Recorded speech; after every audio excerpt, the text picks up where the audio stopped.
You're listening to the VRverse, a virtual reality podcast where two friends talk all things VR. Now, let's join your hosts, the VR Realm and Dr. Oculus. Hello everyone, and welcome to episode 30 of the VRverse. This month again I'm just joined by the lovely Dr. Oculus. Couldn't see your name there. Lies. You're not feeling very lovely at the moment, good sir. Oh no. Well, hello everybody, and to you. How's it going, man? I'm good. Doc's suffering from flu, I'm suffering from festival flu, so we just both fit as normal. Pretty much, yeah. I'm just a puddle. It's that time of year again where it gets warm for 20 minutes. Mm-hmm. So there's that happening in the UK as well. Yeah, I currently look like, well, my head currently looks like a radish because someone thought they put sun cream on Sunday before they went to a beer garden. Well, a beer beach. And they didn't. I'm sure I left the hotel and put sun cream on. But when I got back, I was red within an hour. I was like, I clearly haven't put it on. And then when I went back, I was like, nope. The cream I've put on before I left the hotel was moisturiser. So you were nice and shiny and slick, but that just made it worse. Yeah.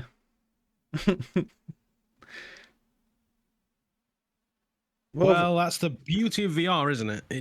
You don't get sunburned on a beach in VR. You just get shot by people calling you unclean. Yep. One of my favourite beaches. Synapse Beach. Yep. A beach in VR. Could be a bit more colourful.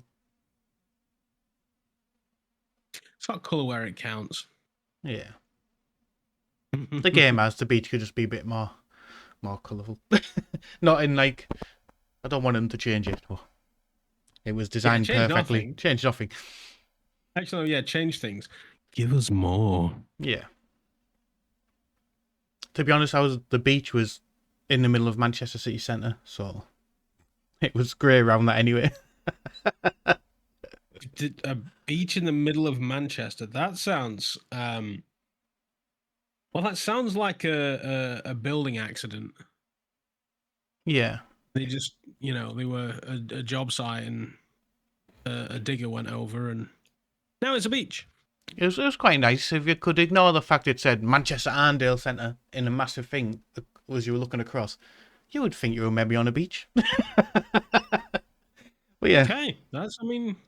It's good to give people of the city a touch of the seaside, I suppose. Yeah.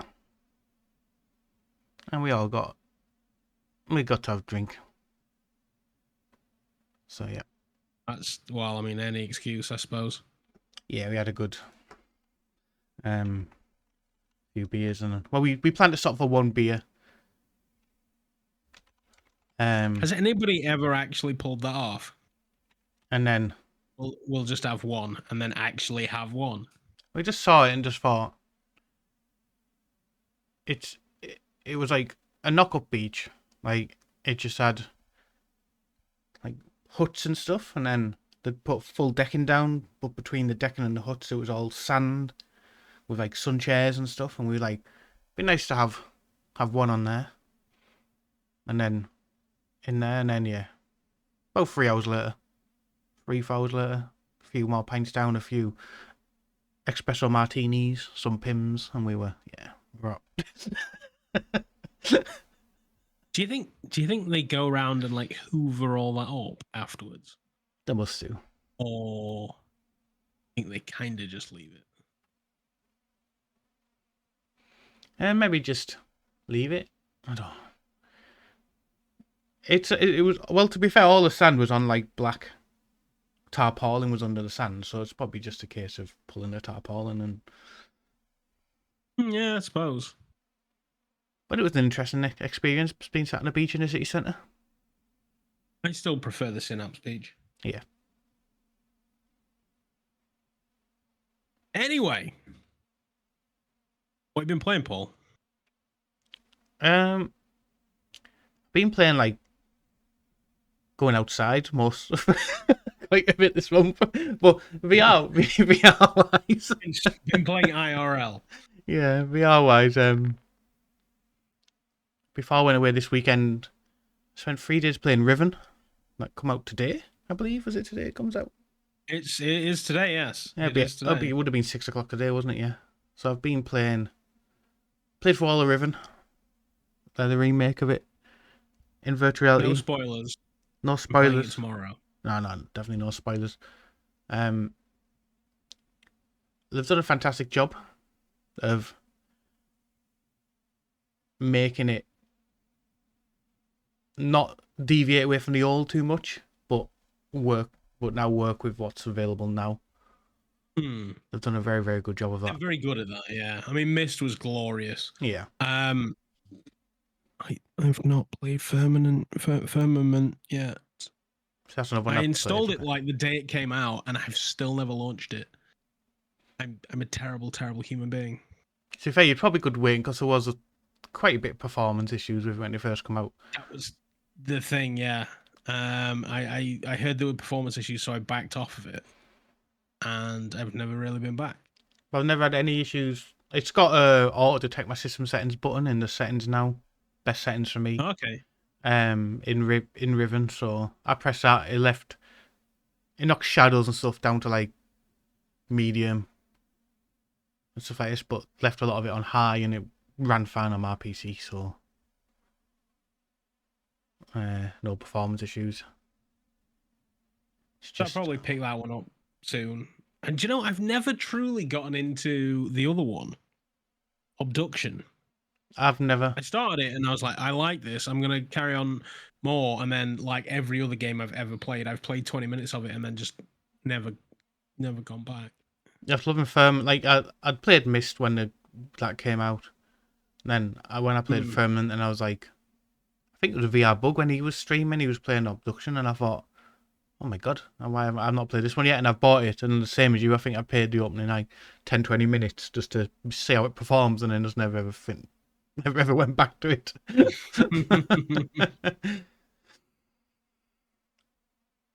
Yeah.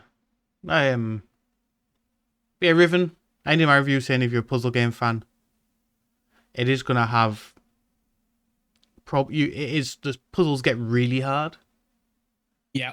But once you solve them, you realise how well they're put together. Yes. They are I think between that and Monkey Island, they're kind of the games that got me into puzzle games. Yeah. I think. So, yeah, it was one of those, when you're a kid, you judged every single book by its cover. Yeah. And you pick up Myst and you're like, that has got graphics I've never seen before. It's amazing. I've probably got it in the attic somewhere, my old big box Myst. I just took one look. I was like, yeah, I want to play that. So I got Myst, and my system couldn't run it. It was brilliant. So, yeah, it was always one of those games that I got on with. And then Riven, I never touched it. I never touched Riven either, so once I'd got through it, I watched someone who's played it a lot, the original, and they had like a hour and 20-minute walkthrough or something, and I thought, I wonder how they changed what the puzzles were like in that.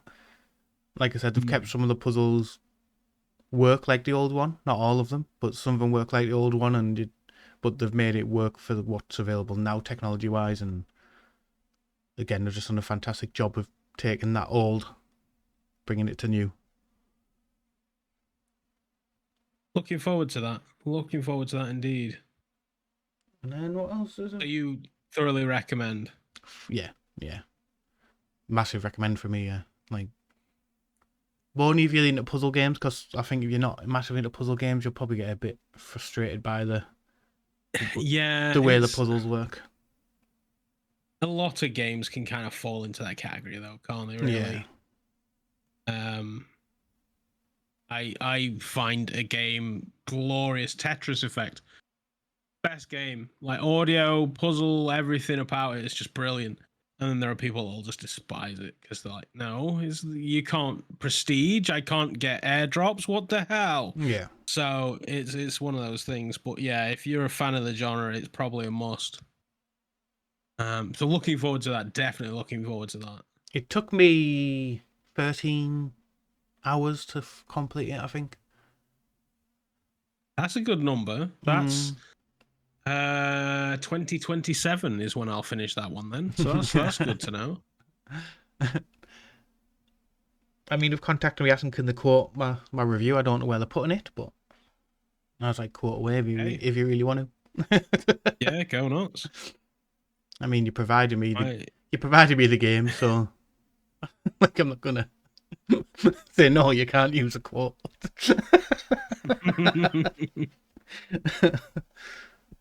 But yeah, other than that, I played Taskmaster, which really disappointed me. That one was I was interested. I really wanted that game to be good. So did I. I love the TV show. I was interested in seeing how they're going to get to work in VR. Sort of never lost interest, but sort of like when they announced that, when I found out that it's not multiplayer. It would have been a lot more. You see, it's a fine line because on one hand, if they make it multiplayer, then they have to make the games like 10 minutes long. Yeah. Because you need to either pass and play, or you don't want to be locked in for 3 hours in a game. It's not Mario Party. Not everybody can put that time aside in VR. But then on the other side of it, it's like such a missed opportunity. Yeah. It'd be good because I mean, in the spirit of the show, you could technically make it multiplayer without making it multiplayer. Mm-hmm.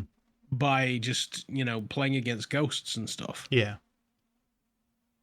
But I don't. There's obviously reasons, probably financial. Yeah, you got to think like if you want it multiplayer, you're gonna have to pay for servers. You're gonna have to like. Yeah, they've got to do something. Yeah. So, yeah, it's a shame. I've not played it. It's currently Schrodinger's video game for me because I never have that feature at all. But you just kind of got the impression that it wasn't going to be great. Yeah. It's a shame. You saw Alex Horn saying like, "This is the best VR game I've ever played." I'm like, that's like me saying that. This is the best podcast you'll ever listen to. What's the? I was trying to think of something I've never done, and my head just went Ladyboys, and I just couldn't get off of that. And now I'm just. Oh Jesus! Happy Friday. So the point is, I don't think he has any frame of reference. No. So it meant nothing to me. And then I saw everybody's reviews, and I was like, oh, I wanted to like that, but. Like if my nostalgia and desire to see Ghostbusters cannot make me play the End Dreams Ghostbusters game, then Taskmaster doesn't have a chance. Yeah. So I'm gonna just leave it. I kind of wanted to stand there face to crotch with Greg Davis, but yeah, I'll maybe in a sale. It also had some of the worst anti-aliasing I've ever seen in a Quest game. Like, even just the distance between you. Like, you're sat on the stage, looking at them in their chairs, and everything's just got jagged edges, including them. And I thought, well, it's not like you're pushing the boundaries with your graphics. Have you got the Quest game enhancer? There's a Quest game I was playing, the Quest version, yeah. Oh, no, I haven't got the enhancer, no. No? Nah. Very curious. Could probably help it. I'll say maybe if you had to put a number on it, like Doc, if you're gonna buy this, get it for X at the most. What would that number be? Between £5 and £10. That's I think it's right. like currently $24.99 or something. Wow, yeah, that's a big drop. So minimum like 50% plus. Yeah. Okay, well, it's on a wish list somewhere, I imagine. It's on Steam now, so I'm sure at one point it will get a crazy reduction. That'd be a humble bundle or something. Yeah.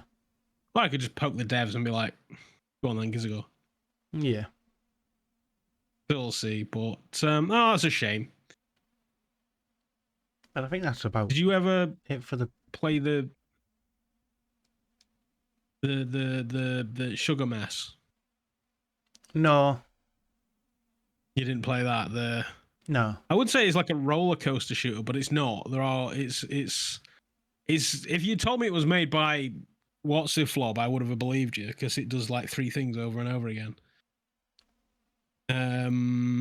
Servios. If you told me it was one of their games, I would have totally believed you. They kept contacting me a lot, asking me, and I was just like, it doesn't look like I even want to give it my time, because I've got a busy schedule at the moment, so I was like, I don't really want to. You can pretty much figure that game out in the first sort of 20 minutes and then rinse and repeat. Yeah. I knocked it out in maybe an hour. Skipped all the storyline, but I knocked it out in maybe an hour, and it was a chore by the end of it. Yeah. But it was a game, and thank you for the support, developers. Everything they've done technically is functional and fine. It's nothing new or exciting. Yeah. So I played that. I played, what was the other? I played the Death Horizon, the Cyber Fusion roguelike game. All right. Okay. Yeah. That was interesting. Still super early access. Definitely early game. Yeah. But I'm a fan of the genre, so I'm gonna play it. I just had major issues with physics, and the gameplay loop eventually became a little boring. Yeah. But it's a solid start. It is a solid start. And they had a 90. What's this? I'm you know me, tangents. What is this new trend of everybody just giving like most of the game away for free? I know on Quest, like, did I put this code in every? Like, it started with Max Mustard. It may have started with another one and I missed it, but the first one that came to attention was Max Mustard. That's what And they made were me like, think. 90% off. There's Max Mustard did it, and then they're shot to like the top of the Quest board, didn't they? So maybe other developers saw that and thought, well, if we do that, there's a chance we're gonna go up there. I've got like Zombieland, Max Mustard, and the thing is, I own all of these games. So I'm just buying them and gifting them to people. Like, I'm literally just blowing a couple of quid because they're worth having. Like, I want to buy them for a couple of quid. So yeah, Max Mustard, Zombieland. Sushi Ben got one. I bought that in like the Christmas sale or something. Like, not too long ago, I bought that game. What are the others? There was one, the Avicii. The Avicii. That I've never even played that. Inceptor. That's currently 90% off. Yeah, there's just so many games. And presumably it is the whole Max Mustard Wii U #1 on the Quest Store, and they're like using that to then advertise to people that have no idea that they gave it away for 90% off. Yeah. But Max Mustard, and it's a fairly new game. Yeah. For them to go got stilt in it, so that deep. It also makes me wonder, because if Meta take 30%, oh yeah, there must be like an incentive from Meta as well. Yeah. Because otherwise they're paying Meta 20% to give their game away. Yeah. So there must be something somewhere. Or Meta are taking 30% of 10%. And so they're like, look, we sold the game for £2.50. Here's your 20p or whatever. Fuck you. And then that's it. That's all Meta get. I really don't know the deal behind it, but I feel like maybe there's some sort of thing with Meta around that. But then again, they would probably do it with their own stuff, no? No, it's a meta. Meta are very weird, very very weird. They're like this brand because so the Quest 2, they were like, you can play without controllers. There's hand tracking, and then tiny little games that are just made by a guy in a basement where you just put cubes together. All of a sudden becomes a big deal because Meta are like, you're using our special feature that nobody else can use. And all of a sudden, Cubism hit the limelight in a big bad way because Meta were like, you're using our stuff. Mm-hmm. And then they're like, ooh, look at this. You can play in the room in which you are standing. And Meta are like, okay, brilliant. Here you go. And Spotlight, you can shoot Wallace and Gromit in mixed reality. And they'll push the game because it uses that feature. Meta own Beat Games. Mm-hmm. Why is there no mixed reality Beat Saber yet? Yeah. It seems a no-brainer, no? Mm-hmm. You have a portal open up on the wall and bricks come flying into you. Like, every game uses mixed reality apart from Meta's games. Yep. Why? I just don't understand it. It's crazy to me. Because the thing is, all of the little Beat Saber nerds that have got a Quest 2 all of a sudden will want a Quest 3 because their game is flying out of a brick wall now. Yeah. But they've just not. But then again, you can't say Meta are sucking at advertising this headset because they're doing all of the right things, like throwing money at developers to make games into virtual reality games. Mm-hmm. They've got studios working on stuff like Batman. They're doing things still. It's just odd things. I mean, speaking of mixed reality, I know Smash Drums put out a couple of days ago that obviously the upload showcase is coming up Thursday, is it? Or is it tomorrow? It's tomorrow, yeah, 26th. Yeah. He's put on the Smash Drums Twitter account. He put a thing out saying big Smash Drums updates are coming your way. Don't miss it. And he's advertising the upload, and I know he's sponsoring it, so maybe we're gonna. Yeah. And that's him doing a big update to mixed reality by the little trailer he's done. And that's like another rhythm game that's doing mixed reality before Beat Saber. I mean. Yeah, Synth Riders, Smash Drums. I think Drums Rock does it as well, I believe. There's pretty much all of them but Beat Saber, I think, do it. Yeah. So I don't know whether Meta are just like, let's just not mess with it. Or whether Meta are like, do you know what? Beat Saber's evergreen. We don't need to do anything. Yeah. We'll just let the community deal with it. We'll throw a new song that the community say, let's make the map for that, will you? And then put them in the credits and they'll be like, yes. And that's it. Like maybe there's very little work being done on Beat Saber now. Yeah. Who knows? But then if that's the case, what are Beat Games doing? Well, I knew one of the guys had put out, it was like, was he one of the heads of Beat Games? He put a tweet out saying that he'd left there because he wanted to work on something different. So I'm guessing they're not letting him. I mean, you're a company called Beat Games that makes Beat Saber, and the company bought you for Beat Saber. So maybe they're like, you have a job, go do your job. Yeah. But if that's the case, as I say, what exactly are they doing now? How are they justifying their paychecks? Because it's not making Beat Saber. That game was made years ago. Just making track packs. And... Yeah, it is making a new funky environment and blocks that turn into accordions and. Not a fan. I actually seen someone put a tweet out about Beat Saber the other day as well, saying like, at one of the MetaConnect, I mean, I know they showcase a lot of MetaConnect, and then whenever you hear anything about it, Grand Theft Auto. Yeah. But they did like think there was going to be like a progression system and all sorts going to be added to Beat Saber at one point, and then that's just. Isn't there? There's a campaign. No, but I think it was like a proper like progression unlock. But you're going to level up an XP and stuff? I think I seen. It might have been Nafy put out. I can't remember what. But someone put out saying any update on what's happening with this. And what are they going to do? Give you new sabers? I don't know. 2 clicks, you've got a freaking giant sausage for a saber anyway. Yeah. I mean, on the plus side, just before we move off Beat Saber, they eventually made it cross-buy. Did they? yeah, about a month ago. Assholes. About a month ago.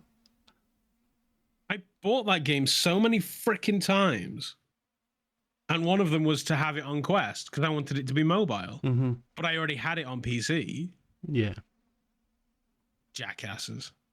The DLC was always cross-buy, Mm-hmm. but the main game itself wasn't. Yeah, I think about a month ago they made the game cross-buy. Damn them. I want a refund there. Because that always happens when they, screw you over with things like, I don't know, Marvel Superpowers Unleashed and the Layers of Fear. Layers of Fear? No, the other one. Face your fears. Face Your Fears. Yeah. They always give you your money back for those, don't they? I did. I got mine from Marvel Powers Unleashed, Ultimate Powers. Really? Yeah, because I spent about 2 hours on chat with him, saying, when they were saying obviously you can still play it offline. I was like, well, it's basically a 20-minute tutorial at your offline. So that's no good to you. I spent it. They only give me in store credit. They didn't actually but I said I don't actually want a refund on my account. Just give me store credit, and they give me store. After about 2 hours of talking to them on the live chat, they finally crumbled and said we'll put it on store credit. I was like, fine. You paid for nearly all of Medal of Honor, although that was terrible. I wouldn't say it was terrible, to be fair. I wouldn't say it was terrible. Yeah, that was harsh. I'm gonna say that was a bit harsh. It wasn't. Yeah, it wasn't terrible. It just wasn't what I was wanting. And it got better. I never did finish it. I keep uninstalling it before I finish it, and then it doesn't have cloud saves. So yeah. I tell you one thing I did play and really enjoy since the last time we spoke. The Hide the Body game. Hide the Corpse VR, I think it's called. Oh, that was so much fun. It was so stupid. It's brilliant. That's another one that had like a massive sale. It was like 50% off. It's available on App Lab. They had a failed Kickstarter, but if you get it on App Lab, then yeah, it's absolutely just. There's 2 levels available at the minute, and then there are, I want to say 8, maybe 6 places, I can't remember, or official places to hide the body. Yeah. In the levels, and it's a little bit sort of Surgeon Simulator-y, kind of. You grab a foot and then you're dragging something around by a foot, but it's a bit awkward to do, and you have to pick it up by different areas to try and fold it into a cupboard and stuff. Yeah. And it was just, that was so much fun. But then after I'd found everywhere to hide it, I was like, I wonder what kind of shit I could get away with. And then I took the body and just shoved it in a corner and then covered it in cushions and managed to get away with it. And I was like, oh, you can hide this in other ways than what they want you to do. This is brilliant. Yeah. So I spent a lot longer playing that than I should have. So yeah, I very much enjoyed that. And then, I mean, okay, it's a kind of a one-trick pony in the sense that you are hiding a body. It's not like you're going to be, playing online multiplayer or something. But yeah, I had an absolute great time with that. I really did. Yeah. I've had some chances to preview some games. I previewed Zero Caliber 2. But is the multiplayer active for that? I don't know if it's active yet. I know it wasn't when I was previewing it. Yeah, I have that now. But my problem is they were like, it's an incredibly early build. Please don't make us look bad. And I'm like, I live stream. It's kind of hard to hide that shit live. Yeah. So I'm trying to find a way, an excuse of playing it. So we'll see. What else? That seems like it looks great. Yeah. To be fair, the first one I launched into it, I was like, oh god, because obviously it seems like at the moment it's only been announced for Quest, hasn't it? And I thought, Zero Caliber was always like fun in a way of this. And then I remember it made me laugh when I was playing it because the co-op wasn't working. I remember when you would just constantly clicking on the weapon on the on the model on the first one. It was just kept dropping the gun, and you were trying to break it by just piling up guns and everything. Oh, I remember that. Yeah, I just had piles and piles and just tried to kill it with the frames. Yeah. I think I succeeded in the end. Oh no, I got so many guns and that I got bored before I ran out of space to put them. Yeah. So then I went to grab a grenade to see if the guns had physics. That's what I was trying to do. And I don't know whether I ever saw the grenade go off. It was that great. I Yeah. love that game. But they've done a good job. It seems like they're filling it out a bit more than the first one. The stories and things, so... The first one seemed like it was in early access, like super early access, until one day it just wasn't. Yeah. It's like they made the PC version of that game and then went, oh yeah, everybody plays on mobile. So then they kind of just shelved the PC version for a while to make the mobile version good. And then eventually they kind of caught them both up, I think. Yeah. But at that point in time, I'd played it and moved on. No, what else was there? I Am Cat. Just random. I've seen a lot of people playing this, yes. Yeah. It's a good bit of fun. The developers of that have said it's in on App Lab. They've said they're going to bring story and extra stuff into it. At the moment, it's just more like a sandbox in a house. To give you objectives, like find this fish and put it back in the tank and things like this. Just daft objectives. Smash so many pots.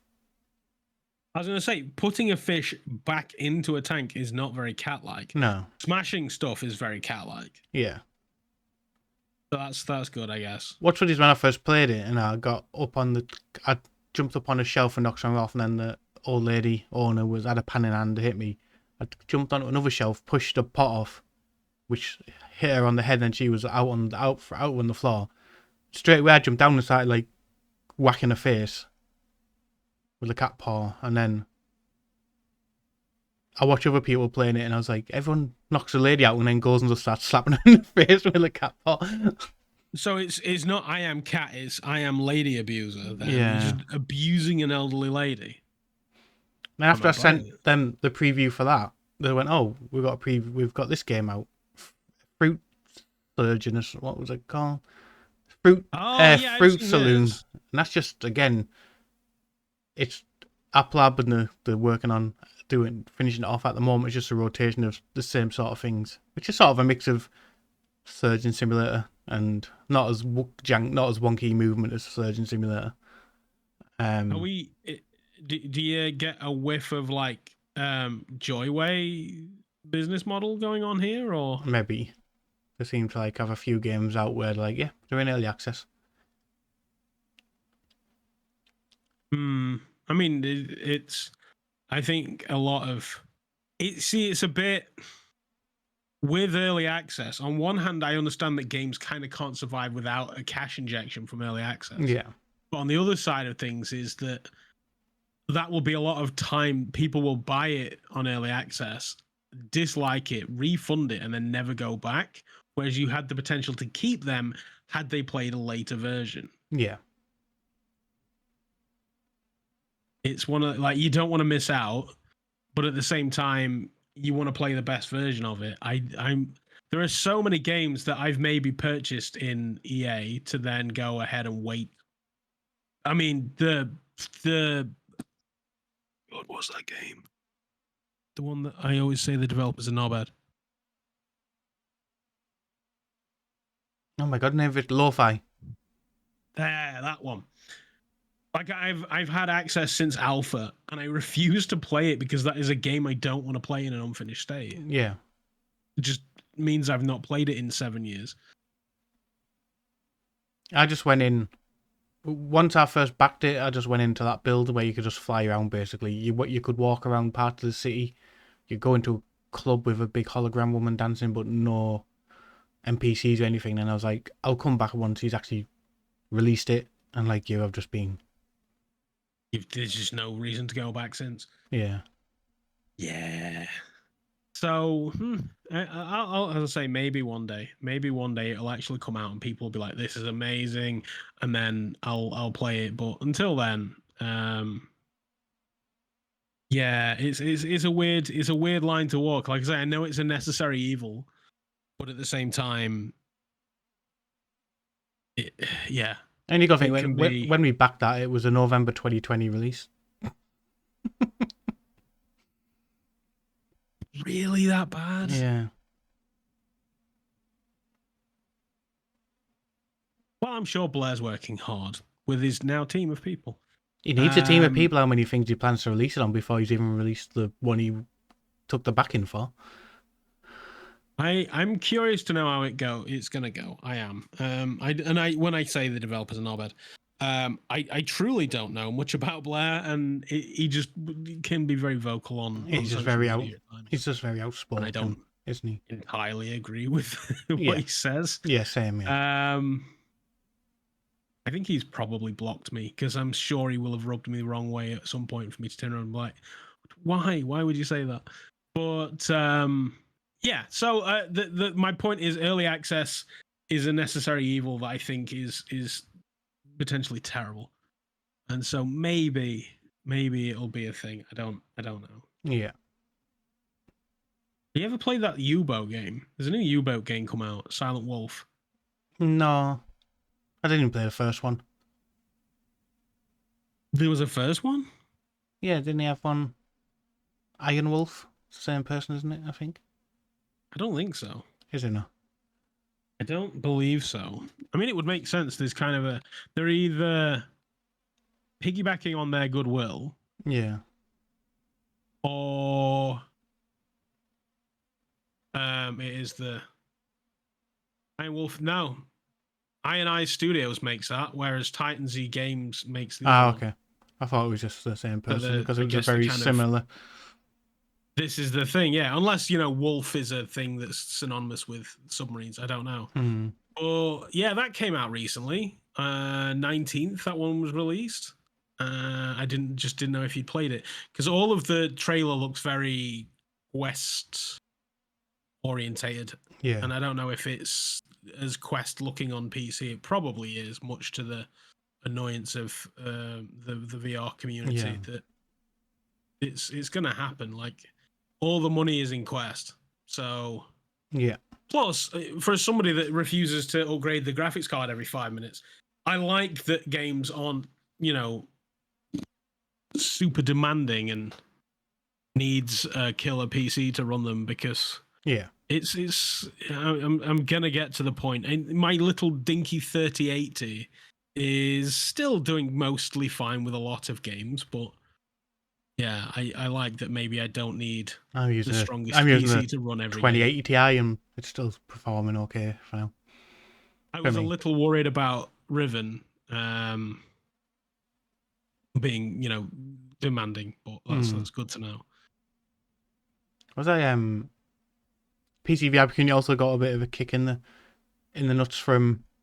I mean, again, it's a case of I understand why from Green Hell, because they basically said the updates will come to the PC version when they can, for like co-op and stuff, where they're coming on Quest and PlayStation VR because they're on the same build.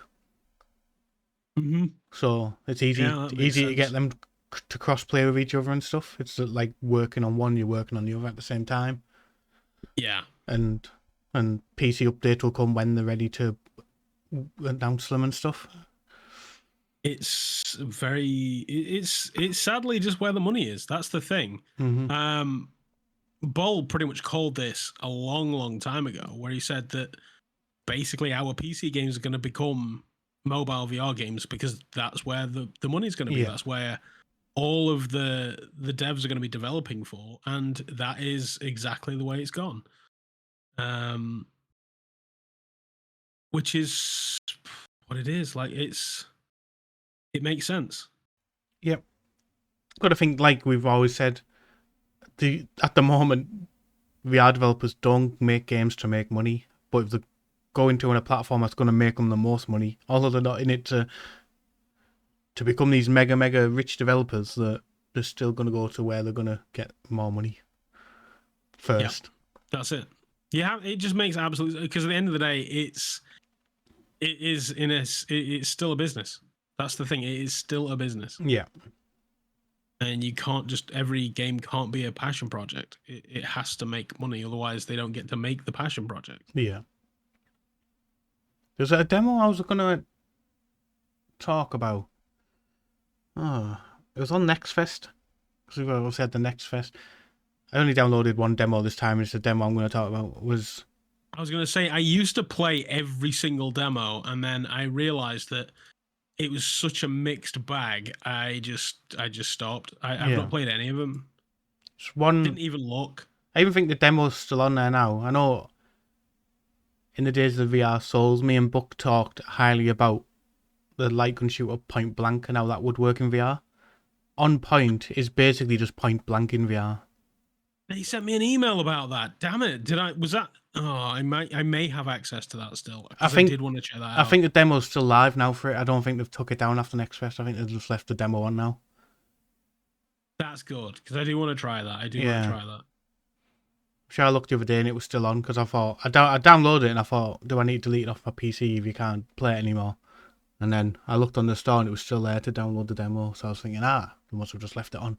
But yeah, so it is basically just Point Blank, and I'm looking forward to that one coming out in full and having more games on it and stuff. That's going to be the game that I shoehorn my wife back into VR with. I think. Even she loves Point Blank. Even the gun models look like the old Namco Real guns, the official PlayStation ones, yeah. So that's a nice touch. I like that. Yeah. What was the other one, the Time Crisis-like game that came out recently? Yeah. I keep threatening to get that, and then I didn't. What's it called? I think I've got it. Oh, I played a good chunk of it as well. We know it exists anyway. That one. Yeah. Can't remember what it was called now. No, it escapes me. It was something. Is it Time something? I don't know. Somebody in chat will tell us, and then we'll say, "Yep, that's it." Yeah. Yeah. But yeah, that was. We've been saying these people need to bring us freaking all these games, and we need like it makes total sense. Light guns are perfect. Light gun games are so perfect to come over. House of the Dead. House of the Dead VR. Come on, Sega, hear our cries. If you're not going to give us House of the Dead, give us your more. I mean, it was still big, but not as big. Give us. You seem like bringing all your odd things. Just give us a Virtua Cop. Virtua Cop's still great. Yeah. Take Virtua Cop or the Ninja one. I don't know. I can't remember. There's so many great light gun games. I would love a remake, even the Die Hard. I don't know if you ever played Die Hard Trilogy on PlayStation. Yeah, Die Hard. Was it Die Hard Vengeance was a shooting one? Because I had the 3 on, didn't it? So it was, level 1 was like the isometric shooter. 2 was the light gun shooter, and 3 was the driving game. And I played 2 to death. Mm-hmm. I loved that. So I would love to see that remade in VR. I wonder if there's an emulator for the VR PlayStation. Yeah, so light gun games, it makes total sense that they come to VR. Really does. They're just perfect for it. Perfect to reboot them on. Yeah, big Blade and Sorcery guy. Not really. I played it when it first I got it in early access when it came out on PC. And there wasn't much to it apart from standing in an arena just killing as many people as you can. You've got the stabby vest. Mm-hmm. It's now 1.0. Yeah. Give it a go. Get stabbed in places and feel it and be happy. Maybe wait till winter. Yeah, I'm gonna say at the moment. My last stream I did, I walked downstairs and the wife was like, "What have you been doing?" Because I was wearing a light grey t-shirt. I was like, "Why?" She says, "Because the middle of your back is black." She thought I'd been rubbing on something, and no, it was just because I was wearing the vest and it was that hot that I'd sweated through my shirt. It's bad times in the UK. I've seen someone finally explained it properly. It's not to do with gaming, but the clips going around of Americans not understanding why the UK find 26 and 27 hot. Yes. And Yeah, and it's literally that our entire lives revolve around being cold. Yeah. Like all the time. So it's a very, very weird heat. I just got one of them freaking Dyson fans. And apparently in the room it's over 60% humidity right now. Like it's insane. Not in this room because I put it in a different room. So I've put it in the front room in my bedroom and it's now 57% humidity. It's crazy. And our entire infrastructure is just not designed to be hot. We don't have air conditioning. And the air conditioning that we do have is very poorly designed. It's a power drain like a mother lover. So yeah, we're just not designed to be hot. And we as humans are not designed to be hot.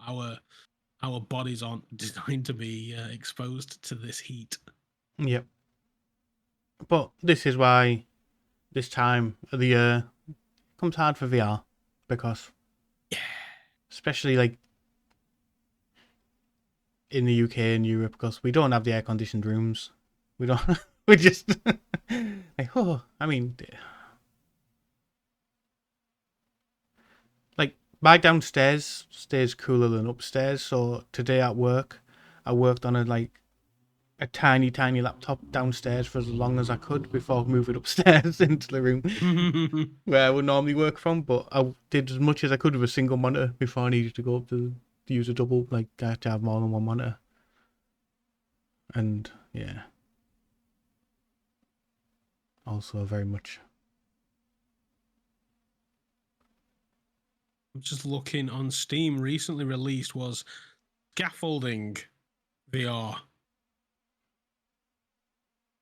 Wedge lock scaffolding. VR training. Train your professional skills in wedge scaffolding assembly training. Full correspondence with international standards. That's all well and good. It's £160. Clearly aimed at enterprise and yeah, just a bit. The thing is, it says it supports your Xbox controller. You're going to put scaffolding again for an Xbox controller for, oh no, it does say hand track controller supported. Oh, that's fine. It's like, why do I want an Xbox controller when I'm building? You want to use my hands. Well, that's good to know. But I'm pretty sure you could actually get an iPath certificate for less than 150 quid. Yeah. Weird stuff. VR's brilliant. It's absolutely brilliant for this kind of stuff, though. Yeah, I guess that £150 can at least give people an idea on what to do like 90 times. So then when you spread it across employees, it might be fine. But yeah, weird and wonderful things of virtual reality. Yep, there's a lot of Games of Tea, who was sometimes in the chat. He's basically just he's had used PlayStation VR, got a Quest, then he's got a new PC, so now he can do PC VR. And I said to him straight away, you're just going to get lost in so much random rubbish that you didn't think you'd ever want to look at. I should reach out, and I have a bunch of codes. Yeah. You can try them. So especially when like the Steam sale comes on, I said you'll just end up buying some random thing for like 50 pence or something that you would never even think of trying, but it's like less than £1. Cheap enough. Yeah, and you'll end up just buying it. Yeah. Next Steam sale, summer sale, starts Thursday. Oh, good. So I've told him to look out for Half-Life Alyx going into it, because that normally does now, goes like half price normally, doesn't it, on most of them now, like the big sales. Yeah. Yeah, it does. It's a shame that Valve didn't give people codes. Yeah. Because it came with so many different bits of hardware that I think I've got about 3 different copies of it, except they're just all linked to Steam accounts. Yeah. I also told him to watch out for the Crow Team bundle, but now I've told him go to Humble Bundle. Because Yeah, Humble Bundle have great VR bundles. the current one is the Devolver Digital one, which has got all the Serious Sam's and Talos Principle VR and everything in there. Oh, Tentacular. nice. I think it's about £7. Or seven something at Tentacular. Tempted to buy that just to buy it. All the Serious Sam's. I think I've got all the Serious Sams. If you ever brought the Protein bundle, you will have, because that's what. Very probable. Yeah, I said, oh, look out for the quote. I give him a link to the Protein bundle and said, although it's like 150 odd quid, it only goes like £15. Here we go. Upload VR Showcase Summer 24. Yeah. Devolver Digital Collection.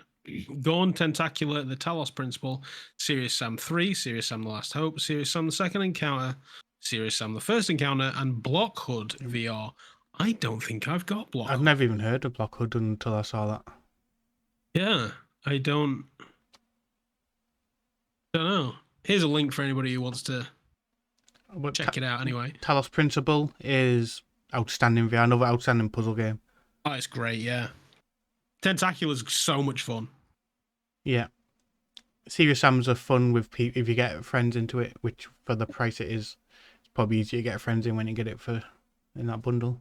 £7.84. Yeah. It's worth the buy. That absolutely worth. Gone's a bit of a good fun. You haven't played that?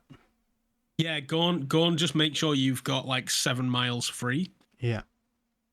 It's a nice big play space because their Twitter account is always one of my favorites because it's just them apologizing to people that have broken themselves or items. Yeah.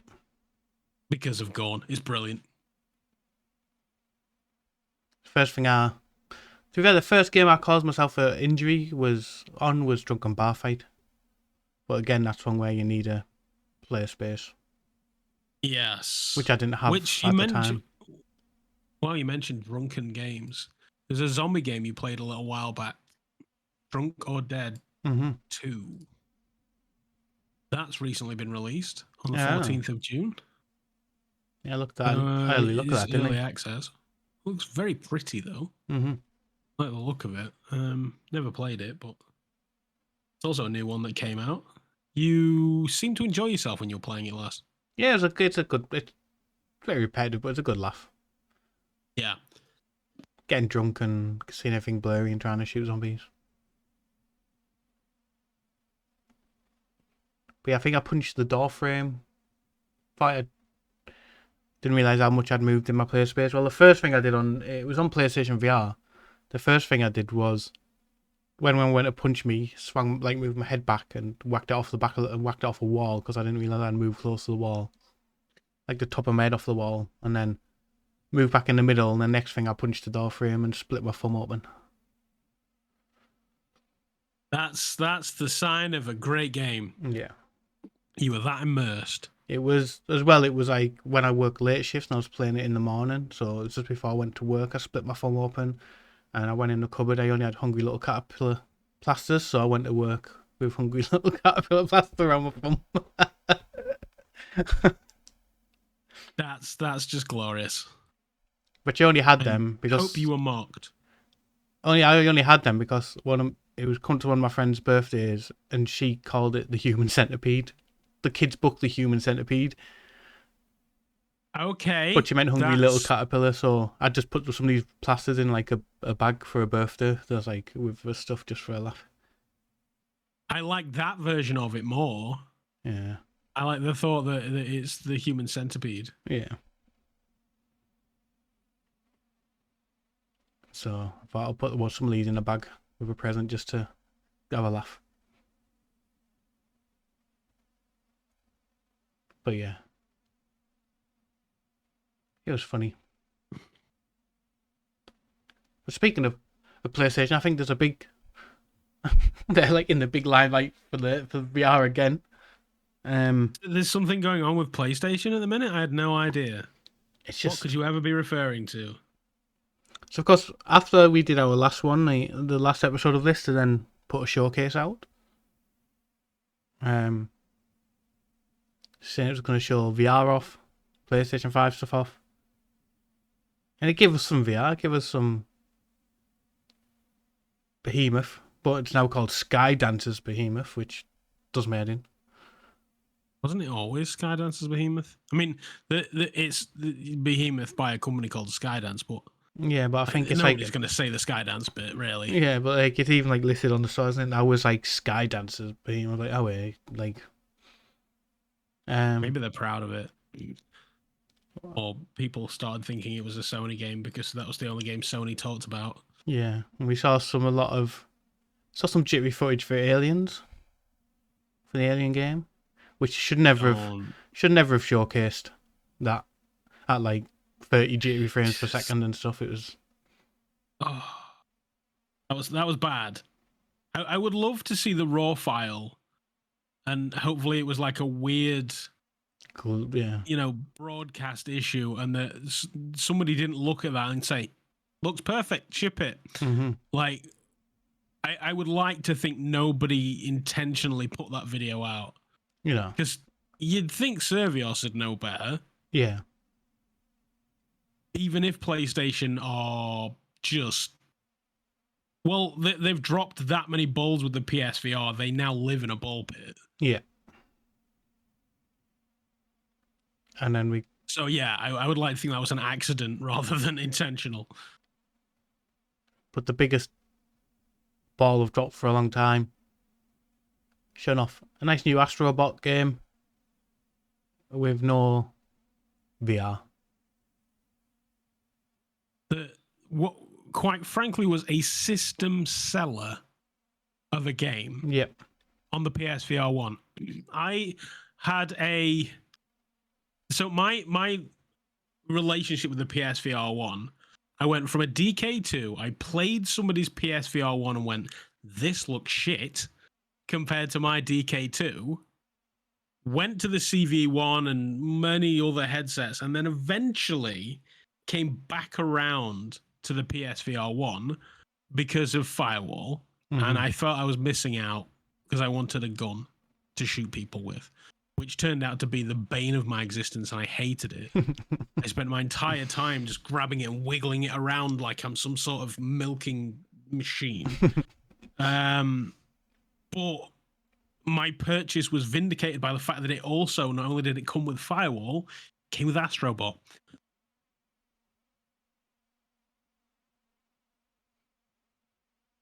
I think it was an Astro Bot and a Resident Evil 7 bundle.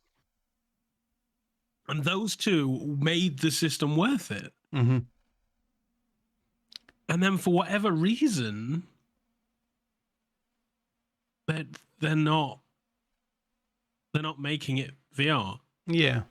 Like I've like with the original Astro Bot, if you talk to anyone who was part of the PlayStation VR community from the first one, it's a game that they all talk about. Still. Yeah. And the thing is, Astro Bot, for every sort of genre and generation of console, there is a genre-defining game. And if anybody says VR platforming game, that's the bar. The bar is Astro Bot. Yeah. A bar that even PC has fallen beneath many, many times. Yeah. Nobody can beat Astro Bot. So for them to then just ignore it. I mean, it got to the point where even VR developers were talking about it on Twitter and stuff, not having VR. I mean, for example, we mentioned Max Mustard. Straight away, they put out a tweet saying, not getting Astro Bot, we might have something for you. Before, and then obviously they do. They announced it was coming. That's the closest thing that we have to Astro Bot and modern consoles is Max Mustard. Yeah. And that's a shame because it's a great. Don't get me wrong, Max Mustard toasted a great job with Max Mustard, but it's still not Astro Bot. No. The later levels might be. I've not got around to it, but it's not Astro Bot. To me, it raised the whole thing of if Sony were going to push hybrid games, that was a perfect one to do it with. Yeah. Because absolutely it was. The first one, you play Astro Bot with a controller. So there's no excuse. I know we need to, like, it's too much work to get it working with the move, because you can play their game. You can play PlayStation 2, PlayStation VR 2 games with the controller, and you wouldn't complain about playing Astro Bot with a controller. I play Gran Turismo 7 with a controller all the time. Yeah. It's not like it's not possible to do. It's so it's not a technical limitation. It's something that would sell, because anyone who had PSVR 1 would instantly buy it. I would buy a PSVR 2 to play that game. I absolutely would. But it's not happening. I still don't understand it. I truly don't. And the thing that gets me is, naturally we've not seen the new Astro Bot game. But at one point they said it wouldn't be possible to put that game in VR. Yeah. What? Yeah. What? How is that impossible? Yeah. What are they doing with the flat version that's impossible for VR? Like I said, even if it's stuff to do with the controller, you can use the controller. There's nothing like, what else is it going to do? I think I would rather use the controller for Astro Bot. Yeah. I don't think I need... The only thing I can think of is that they're like, we couldn't make the game that we've made meet Sony's standards. They've pushed the PlayStation to the point where we cannot get it at a solid 90 FPS, so Sony won't publish it, so we can't do it.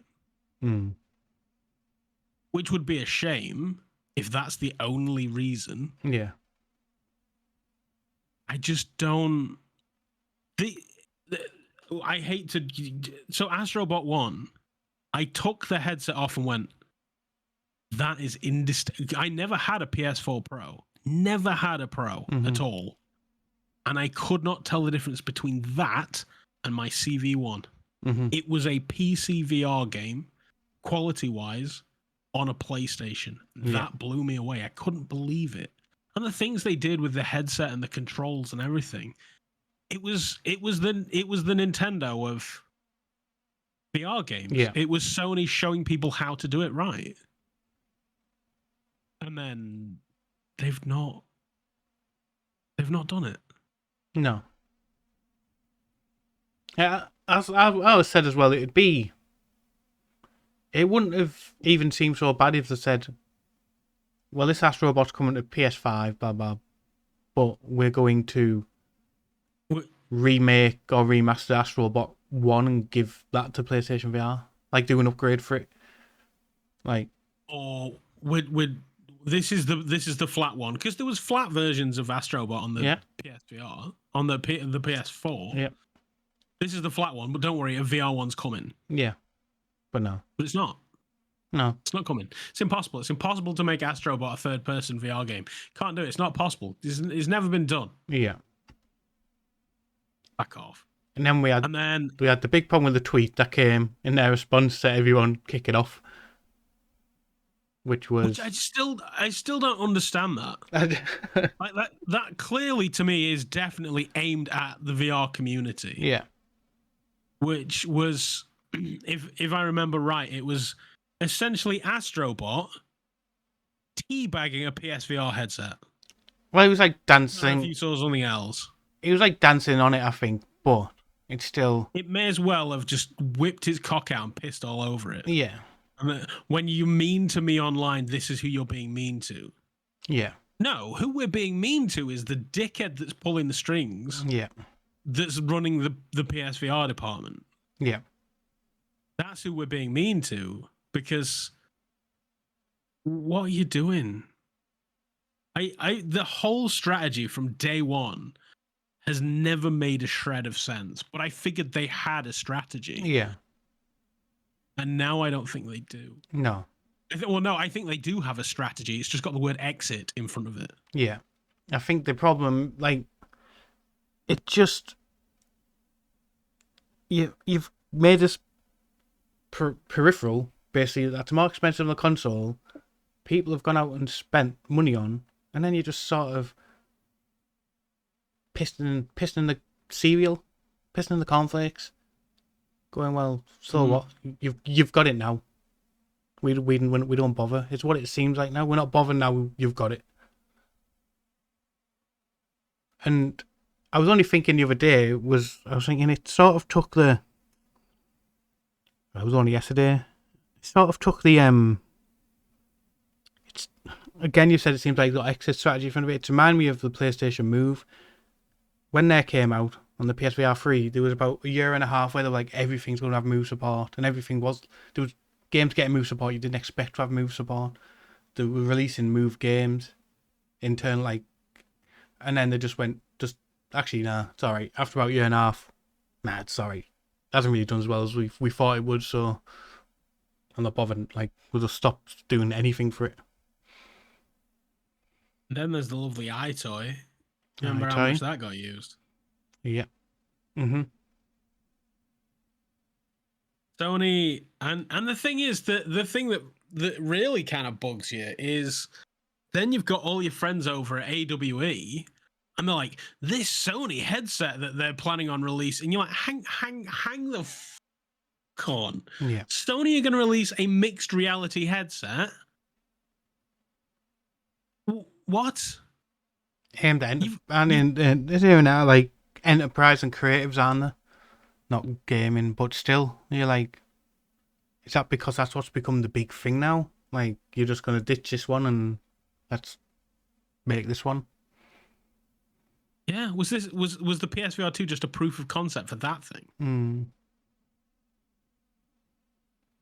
I just don't know. I don't know what they're doing. Is that going to make this better, or I don't know what Sony are doing. I really don't. And there's another tweet flying around at the minute about how Sony have 2 first-party PSVR titles in the works, and they're done. Yeah. They're winding down production. Yeah. Okay. And now the thing is, I do always, as a rule, I don't listen to any of that. No. Because unless it comes from Sony, it's a rumor. Yeah. Until it becomes a thing, it's a rumor. But that said, there was a rumored Meta Quest S. Yeah. For the longest time, which then has just started peering up in compatibility notes on the store. So it's like, well, that's the Meta have basically done everything but announce that headset. Yeah. They put a video out on Threads. Boz put a video out on Threads, and in the background, you can literally see the Quest S just on a table. And people are like, wait, what the fuck's that? And he's like, yeah, it's a good job. The compression on Threads is way better than other websites. Like, they're not even denying it. They've basically done everything but say, oh yeah, there's a Rift S, a Quest S coming. Yeah. So just. But what hit me on the back of this Android Central article that come out saying they've got an inside source that's told them that they've only got 2 games in, and they're cutting it down. They plan on cutting down funding and development stuff for it. And I'm thinking, with the way they see the community feels at the moment, just make a statement. If it's not true, just make a statement saying this isn't happening. I can't. Which was it? I mean, we haven't seen much from them since then, but Pico did it straight away when there was a talk that they were just shutting down Pico altogether. They came out and said, "Don't listen to this report." Like, just this isn't accurate. But the VR community's already, PSVR 2 community's already getting annoyed by Sony with this Astro Bot thing. And on the back of that, something like that comes out, just make a statement if it isn't true. Just say, well, this isn't. Saying nothing is saying a lot, really. Isn't it? It's like, does that make it actually true? I don't want it to be true, because I think it's a fantastic piece of kit. And then, devil's advocate, do you think the community being so vocal. And the thing is, I know the reason why they're so vocal is because they care. They don't want to see this thing fall on its arse. Mm-hmm. But do you think, like, where's their motivation to try harder if you're just going to shit on them all the time? Yeah.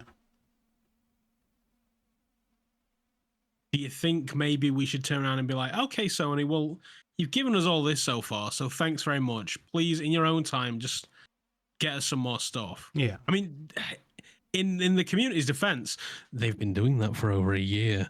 But yeah, I don't. It's a fine line. It's a very fine line of we do this because we care and we're afraid. Yeah. But then at the same time, pissing and moaning is not going to do well. No, the downside is that it actually does quite a lot these days. Mm. But it shouldn't do. It shouldn't have a positive effect on Sony and their decision to move forward. And so if it didn't, it wouldn't shock me. Yeah. Yeah, I think there's like... I put the one tweet out about saying Astro Bot didn't get it. I also put the emotional damage thing when they did that thing of him on the PSVR 2. But I was like, but you see people constantly tagging him in stuff now. Like, oh, at PlayStation, you get blah, blah, what's going on with this about? And they're just like, that's probably why the bloody guy's done that tweet, because he's getting wound up. Like, yeah. Because every day he's opening his thingy and he's coming into work as a community manager for that Twitter account, blah, blah. 100 notifications of just people atting him about, like, the fact Astro Bot's not coming to... And some people, I mean, obviously we don't see them all. Some people get very aggressive when something happens like that. It's not a case of... That's the thing. It's not a case of people just going, oh, why aren't you giving us it? There'll be some people threatening family and all sorts. It's just... Yeah. I've always quite prided myself on the fact that the VR gaming community is different to the gaming community. If something goes wrong with a Call of Duty game or something like that, the developers need to get protection for their families. Yeah. If something goes wrong with a VR game, it used to be that the community would be like, oh, have you tried this? And they would go, yeah, we're like, give us a month, we'll go and check that out. And then they fix it, or they do something and they change a thing. But with the popularity increasing and Gorilla Tag drawing in the children, and this is as I generally tend to do, off topic. Over the weekend, I was forced to watch television. And by I was forced to watch television, what I mean is between being sick and way too hot, I couldn't sleep. So rather than roll around in a bed, a strange bed, waking my wife up, who could, for whatever reason, sleep, I decided to go down and lay on the sofa of the people's house we were staying at, and there was nothing to do. I didn't have the internet, so I was like, I'll watch TV. And I put on the TV, and it's 6 o'clock in the morning, so nothing's on apart from Frasier. And so I'm watching Frasier, and nobody wants to pay to advertise at 6 a.m. on a Saturday because everybody's either in bed or going to bed. Yeah. So all that was advertising were the shows that were coming up on Channel 4. And for then the following 3 or 4 hours, I went between a chorus of Kelsey Grammer and the NHS is doomed. Yeah. Like, it was just all negative. And I'm like, why is this show a thing? And then it occurred to me, it's like, oh, because that's what makes people tune in. Yeah. Nobody's going to show up and be like, the NHS is a wonderful thing of our country. Come and watch us as we look at the NHS. No, they want to look at how doomed the NHS is. The doom and the gloom and the negative and the horror and the fear drives people to the channel where then they can sell adverts. And they can make people then pay to advertise cough medicine. So yeah, that's then it's a business. Once again, it is a business. So doom and gloom seems to be the world's default. Yeah. And I don't think VR is ready for that yet. No. And I mean, I don't mean to be awful to the PSVR community side, but PlayStation to me has got one of the most toxic fan bases in the world. And unfortunately, these are the people that are now buying PlayStation VR 2 headsets. Yeah, and the worst part is I can sit down and quite easily look at it from both sides. Yeah. Because you have to think people have gone out, they've spent £300-400 on a PS5, and then they're like, okay, I'm gonna get the PSVR 2. I've had my eye on one for ages. I've got this big fancy console. Let's get the PSVR 2. How much? £500? Mm-hmm. All right. Oh yeah. I'll buy £500. And then they're like, okay, what am I gonna play? Well, there's this game by Capcom. I'm definitely gonna play that one. And then there's this game by Vertigo. I'll play that one. And then Resolution. Yeah, I'll play Resolution. Sony, what have you? So there's what Sony done? Yeah. Give us Gran Turismo, Horizon, which I don't think a lot of people would get into anyway. If you're got the console and decide to buy the headset, not knowing what VR is, and you think I'm getting Horizon in VR, yes, you do get Horizon in VR, but not the Horizon you're going to sit and play you sit and play on your TV. You see, that's Horizon was lovely, kind of.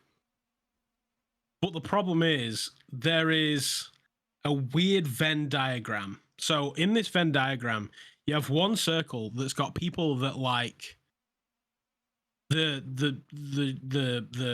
IP. You've got people that like Horizon. These people are used to creeping around, getting into fights, having hardcore battles with gigantic dinosaur robot things. And this game isn't that. No. And then you have the VR community that are used to having very, very good, well thought out VR games with really, really great performance that don't look like you're on LSD when you turn. And this game isn't that either. Mm. And then you've got the newbies that have just bought PSVR and they put it on and they sit in the boat and they go, ooh. And then they don't want to carry on with the rest of it. And then in the middle of the cross section of all of these circles is the 10 people that actually fucking like that game. I liked it. I was like a massive fan of the climb on Oculus, and it basically gave me climb with some stuck in a set bow and arrow bits and some puzzles and stuff. It's fine, but I'm probably in the camp of just out. I'm not in the middle of the Venn diagram. I'm just kind of off to the left a bit. That the VR community that's used to stuff that doesn't make me look like I'm on LSD. I'm slightly off to that, and then a whiff of the Horizon community, and then the bottom circle I'm not part of. But yeah, I would probably be. It's not a system seller In that random middle, but more of. But I left it thinking you could have done so much more with that. Like you could have, like even when you defeat your first machine, I always forget what they're called, and you collect the eye because you need that part. They could have just had that. Kill them have just random machines. You could get into a fight with them and maybe be stuck on your dodge and fight thing mechanic, but let you walk up and get in those fights and then collect the parts of machines, and you can do upgrades to your bow and stuff. It would have just been a little addition like that would have made it, but every fight was a set piece. So, and then even you only got parts off them when you needed them for a set tool. Have now told you to craft that's going to help you further down the line. It's like you see, that game was for the uninitiated. Yeah. So the people then that know about VR are going to think, well, this is a bit slow and these set pieces are a bit odd. And then the people that know Horizon are going to think this is a bit slow and a bit odd. Yeah. And so it didn't scratch the itch of 2/3 of the community that wanted that game. So that was weird. Gran Turismo 4, 4, 7, even, is a PlayStation 4 game. Let's not beat around the bush. It's a PlayStation 4 game, and it's not left my PlayStation since the PSVR came out.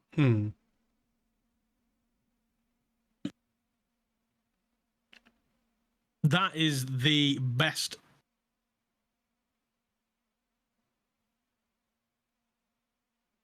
That's one of my favorite experiences for the PSVR. But you do see a lot of tweets since obviously they announced the PC adapter coming out. I've seen tweets from many people say it's finally not going to be a Gran Turismo 7 machine anymore. Like only a Gran Turismo 7 machine, because people who have a good enough PC will buy this adapter, and now they've got more use in Gran Turismo 7 for the actual headset. Which, do you have plans on buying it? On buying the adapter? Yeah, because I just want to see what it's like, how it performs. But that's the only reason. If I wasn't invested in VR as I was, just say, like, I did play VR on PC and I had the PlayStation, but I wasn't like as invested in VR as I am because I want it to succeed, I probably wouldn't, because I've already got a PC VR headset. It makes no difference to me. But I just want to see how it performs. I have plenty of PC VR headsets, but my daily driver is a Quest. Mm-hmm. And it's like, I'll be generous and say 85% perfect for PC VR. Mm-hmm. So this could make the PSVR 2 my PC VR headset, because it's going to be cabled and hopefully have no compression, and it's going to be lag free and super fast and look pretty, and hopefully it's going to make it a viable option for a PC gamer. There is a market with PC gamers at the moment where if you want a decent PC VR headset, you either go for the lesser known, your DPVRs. Thank you for sponsoring the show. Or you shell out like £1,000 for an incredibly dated headset. Yeah. Or you shell out £1,500 for a Chinese headset that's going to fall apart, and they'll let you trade it in for another headset in 6 months' time. Yeah. So there's kind of a gap in the market for a high quality, good looking PC VR headset from a name that you trust. Yeah. And the PSVR could definitely fill that gap. But the PSVR, I was very much looking forward to it becoming a PC headset, because it could bring the one feature that avid listeners to the show know I think should become the next, like VR 2.0, or I don't know if you class, we've already had that with the standalone, but the next evolution of VR has to have eye tracking. Yeah. That cannot become the gold standard soon enough.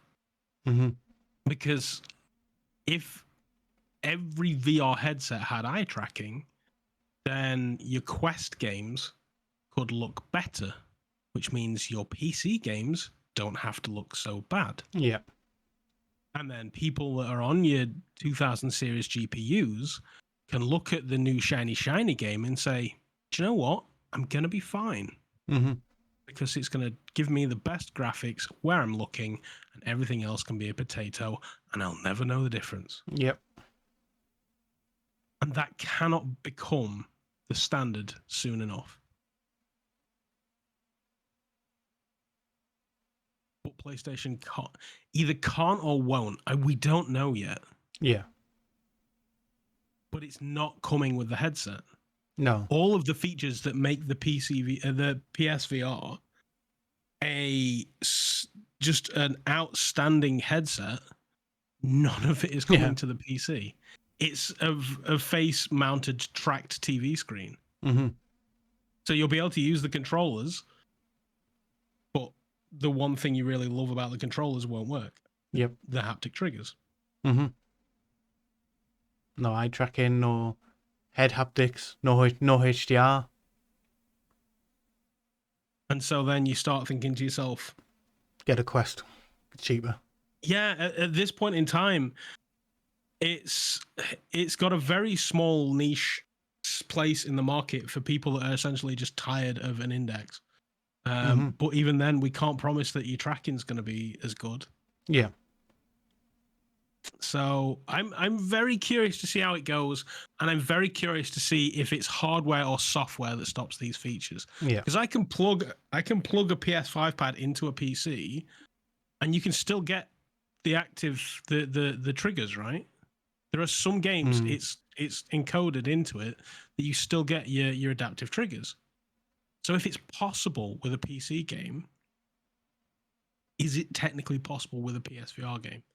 Yeah. It's like I said, without those features, if someone came to me and said, I want to get into PC VR, they didn't have a PlayStation VR, didn't have a PlayStation 5, or said, I want to get into PC VR, I want a decent device on a budget, do you think it's worth getting the PSVR 2 and the adapter? I'd say no, get a Quest 2. Oh, the Quest 2 is ridiculous. Still to this day, it is absolutely ridiculous how incredibly versatile that headset is. And then you look at the price of it and you're just like, everybody there should be a Quest in every home just for that headset alone. I think I saw recently that Meta was selling refurbished ones for like $100. It was ridiculous. I don't. Let's see how much I can get a Quest 2 for now. Buy Quest 2 brand new from £199. Yeah.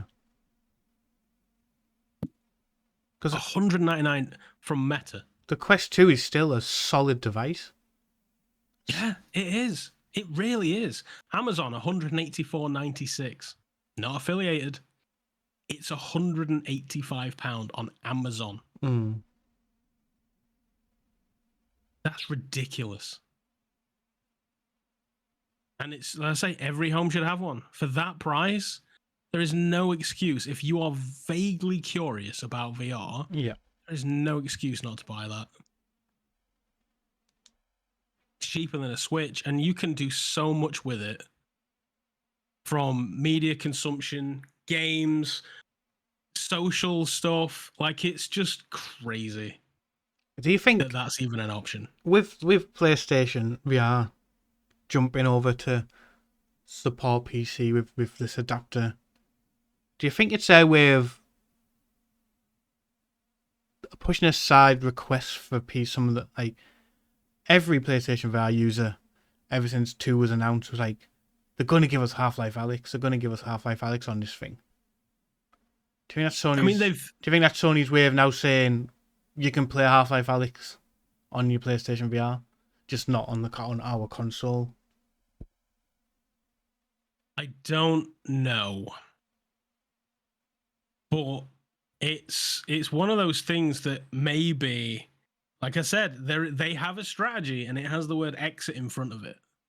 Are they basically going to say, look, it's now a PC VR headset. You want games? Go play them over there. Yeah. Like, do you think that is what they're essentially? This is Sony just saying, yeah, no, we're done. You just go make your own games for it. Get them on PC. Because I do feel bad for the indie developers keeping that thing afloat at the moment, to me. Oh, totally. Like, and then they screw them over by just shadow dropping the games when the developers don't even know they're getting shadow dropped and you haven't got the patch ready to fix the issues for day one. Like, yeah. Well, they've had the patch ready, just haven't sent it for approval because they're not expecting it to come out. And then it's like, oh yeah. Yeah. Like Ultra Wings had it. The approval process is, I know people, and I know that their games are coming to PSVR, and I'm like, when are we going to see this? He's like, yeah, Sony's got it. Yeah, but when are we going to see it? Sony's got it. They gave it to Sony months ago, and they're just getting through the process with Sony. It's not a 2-second thing, and then Sony are just going to be like, yeah, no, this game's out. But well, hang on, we didn't have it ready. Why have you released it? what is the latest one which shocked me? Let me just have a quick check. I mean, And it's like we were saying earlier, that you kind of, the early access side of things, you get that first impression, and if your first impression is this game is unfinished and broken, yeah. Sony have screwed you. And like you said, the indie devs are keeping that afloat in a big bad way because it ain't Sony. I mean, Games are teasing the chat from Crossbutton, and they've put a video out today on their YouTube showing K1, which seemed to like, it's another thing they seem to do is go, oh, this game's on the store, comes out in 3 days, and you've never even heard of it. Like, and you're just like, Yeah, no hype, no marketing. yeah. And I know they put a video out today for some of the gameplay of it. I think it comes out on Tuesday or something, but it was like put on the store last week with a release date of this week, and you just sort of like, if you don't constantly go and look at the store, which, hand on heart, I don't. I just normally look for what's coming out on the internet and stuff. I don't really open the PlayStation. I would have no clue about this game. Don't even get me started about that, because I remember looking when I was, you know, I was in the, oh, it's coming. My pre-order's not been dispatched. It's coming. And being really hyped for the PSVR. And I remember looking through the front page of the Sony website and be like, yeah, it's coming. I don't think it's really changed since No. February 23. Still got the I've same just jumped games to the advertised. PlayStation website. We've got Horizon, Just firewall still now. Those, Gran Turismo, I know it's not disappearing. The servers aren't disappearing, but it's done.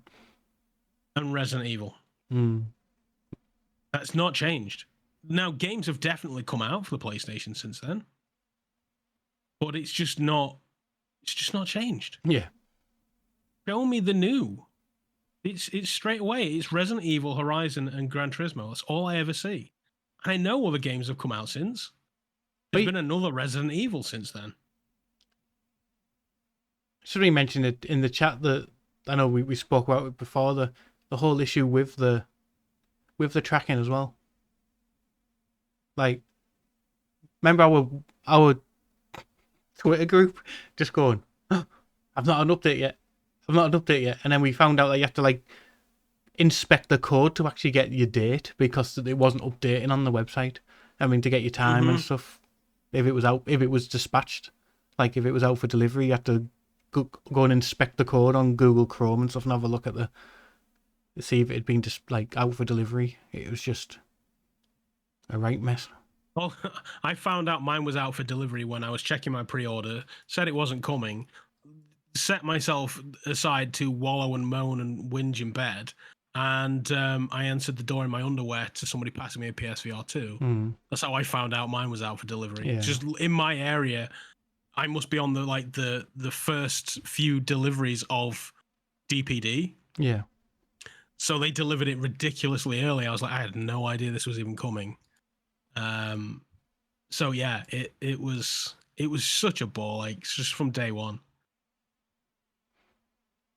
Because I felt bad in that group because I ordered mine like later on and man said dispatch and people were like, I haven't even had any update on mine. It still just says like order in progress. Your reward for pre-ordering. Yeah. Giant fuck you. And then, because I was personally waiting for it to go into Argos and then found out that wasn't ever going to happen. I was like, oh crap. Well, that's I was basically looking at buying it from Game or Amazon or literally anywhere I could get my hands on, and then just getting a refund from Sony. That was my plan. And I went looking on every possible shop to try and buy one, and I couldn't find it. And at that point in time, I'd given up on Sony dispatching. I'd given up on receiving it, and so when I couldn't do that, I was just like, this is a fucking waste of a holiday. I'm just going to sit in bed and order the most fatty, disgraceful breakfast I can find. And then, yeah, they delivered it. So, you know, happy ending, I guess, but so dumb. I am trying to find whether it is still on. Because an interesting thing is, Sony did release us a survey so people could tell them what they think about the PlayStation VR 2. Oh yeah, I have that. I think you can.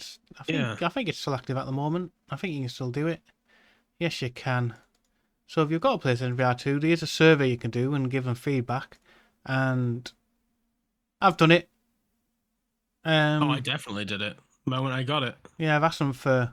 We need more first party exclusives. We need more first party support. We need to be able to order replacement controllers because it's been out a year and a half now and we haven't. If your controller breaks, you have to. You can't just go to the shop and buy replacement controllers, or even order them off Sony themselves, like through their shop.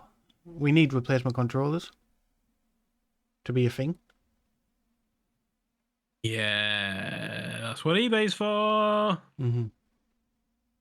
It is getting to the point though where controllers aren't covered under warranty, so they do need to make them available. Yeah. They wouldn't not say you a PS5 controller. I know. So what's the difference? Which again to me hits the point of are they really that interested in it? Like, I mean, if you ring, I imagine if you ring the support, they'll give you an extortionate price to repair them. Maybe. But I know why, because I'm checking the wrong group. We should just be able to walk into a shop and buy them, or at least go into Sony's shop online and buy them. Because you hear a lot of people do buy replacement controllers just for the sake of having some there just in case. Yeah, go. Tell Sony what you think. But yeah, there's it'd be interesting to see with anything actually comes from these surveys. Again, it depends how nasty people have been in them. I've given constructive feedback, but some people probably filled in like in all caps to try and get a point across or something. Like, it's keyboard warriors. Yeah. I would love a sort of a sit down focus group. Yeah. Would happily go and chat with Sony about that. Yeah. Why? But I think they just need to be more vocal about what they're doing with it. And again, we've said it since day one. The only advertisement they got really around release was a couple of adverts and the VR community talking about it. And it's definitely, yeah. They've still not really marketed it. Like, I can't watch a YouTube video, watch a couple of YouTube videos in a row without getting a Quest advert pop up. Or, like, come on, or... Well, you can't get away from him. Yeah. And I know... You cannot get away from... They're not really a Quest competitor, because I don't think anything can be a Quest competitor for what it does for what it costs. But it just shows that it makes you think. Well, it doesn't make you think. You know that Meta care about their device. Yes, there's been some points where they've bought up studios and just destroyed them. But there's points where they've bought studios and they're working on stuff, like, for example, the Batman game. Like, yeah, they've got Camouflage doing that. Mm-hmm. They keep saying I would love to know, what they've got Ready at Dawn doing. There's talks of something's coming. Yeah. Well, see how excessive Batman's got people. Yeah, it's annoyed some people who don't play VR because they don't think it shouldn't be in VR. Fuck them. They've got some people who just don't like Meta, so they will never buy one. Annoyed because it's a Meta exclusive. It's like getting mad at Pixar for making a cartoon. Yeah. Of course, Meta have got a Batman game in VR because they're a VR company. Yeah, and you think Sony own the Spider-Man license? We've seen SciTech Games do perfect Spider-Man type traversal in Windlands. Like, why are we not getting a... They've got Insomniac who made some outstanding VR games. This is the thing. They've got Insomniac that have made Spider-Man games. They've made VR games. Yeah. Why not? One where traversal was a massive part of it in Stormland. Using your rockets on your hands, and that was like a massive no part stranger. No stranger to that at all. So why not, bring a Spider-Man game? There's so many opportunities. I think that's the thing. There is so many potential and or missed opportunities. Yeah. That's what we're annoyed at. It's not. There's just so many things they're screwing up. Yeah. They could literally probably just put one of them right, and the community would be like, "Yes, the second coming." Yeah. That's all they would need to do. Just one. Just pick one, Sony. Just pick one of the things. Like London Studios, rest their soul. Yeah. They made probably one of the most popular PlayStation VR games in Blood and Truth, and yeah, they've closed that. PlayStation VR World. Still cannot find closed. Obviously, they made that. Single thing. Not a single thing on this PSVR website that shows something new and exciting has happened since 2023 when it came out. Yeah. It's just, like I said, just need to make some statement or make some, because, like you said, unfortunately, when you get a passionate community, they're going to call you out on any little thing you don't do. And the best part is, so they've got more PSVR 2 games coming soon. Wanderer, Fragments of Fate. Okay, yeah, that's coming soon. It's not one of theirs. Arcanage. Okay, yeah, that's coming soon. It's not one of theirs. Tin Hearts VR. Is that not out yet? I don't know. I'm pretty sure that's out. Is that on PlayStation? Yeah, it must be out on PlayStation. So. It's not on PC, so it must be out on PlayStation, surely. Maybe not. Maybe not. Heroes of Forever. I'll be honest, I have no idea what the fuck that is. Yeah, T in the chat said it is out. Yeah, there you go. Madison VR. Out. Coming soon. Madison VR. Little Cities. Zombie Army VR. Like, none of this is Sony. This is all other people. Yeah, and some of them are out. And some of them are already out. Yeah, they're that devoid of content that they've even got stuff on there that's already been released.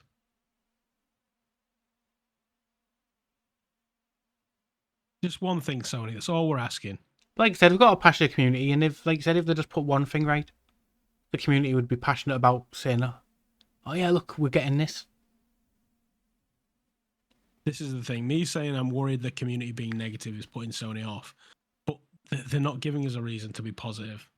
Yeah, that's the problem. Just give us something. Got one thing. Anything. Like, even if they just turned around and said, this game's in the works. Like, I mean, unless it goes to Grand Theft Auto levels, where that was announced about 5 years ago, and we've never had an update since they said, "Oh yeah, this is coming." Like, I'm pretty sure somebody has since asked Rockstar about that and went, "What you want about?" There's no San Andreas on MetaQuest. It was never a thing. I don't think the ink was dry on that deal. No. And then it just fell apart. Yeah. I think maybe Meta went ahead and announced it, hoping that the announcement would generate enough hype to make Rockstar make the game. Yeah. And then Rockstar went, "No, we don't need your money. You've seen GTA 5, right? Yeah. It costs us a bunch of money to make, and now we all have yachts. Yeah, because there's a bunch of money to make. Why the fuck would we make that game? We've released it on every console since the 360 and PlayStation 3, and it sells all the time still." All the time, still to this day. Yeah. It's still making hand over fist, just a fortune. Yeah. Yeah, there's no, like, money is not going to drag Rockstar into making a game. No. Because they don't need it. They print it. Mm-hmm. So you need to come up with something better. Yeah. Well, yeah. I honestly thought the PSVR to PC thing was literally going to be a Steam Link app. Yeah. Well, that's what it was going to be. It was going to be a Steam Link app. And do you know what? I'd have been kind of fine with that. Yeah. Because I own a PS5 and a PSVR, so I would have been kind of fine with a Steam Link app. And I would potentially have facial haptics and triggers if that was the case. But that's not happening. Then they said, oh, it's going to be a box that you plug it in. And I was like, brilliant. And then they said there's a bunch of features that you want it for that's not coming, and then it's less fun. I don't know. Just when you thought you were getting a little win with it's going to connect directly to your PC. Yeah. Just when you thought you were getting that little win, it falls apart. But again, yeah, like I said, the community get very angry towards Sony, but it shows they've got a passionate community, because they also get very angry when people say stuff. Like, I think it was PSVR Frank.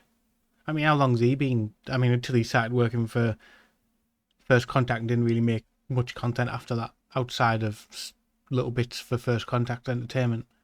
And obviously now they've gone, he's come back in the content creation game, and he put a thing out where he did like a skit with himself, pretending he's talking to someone on the phone.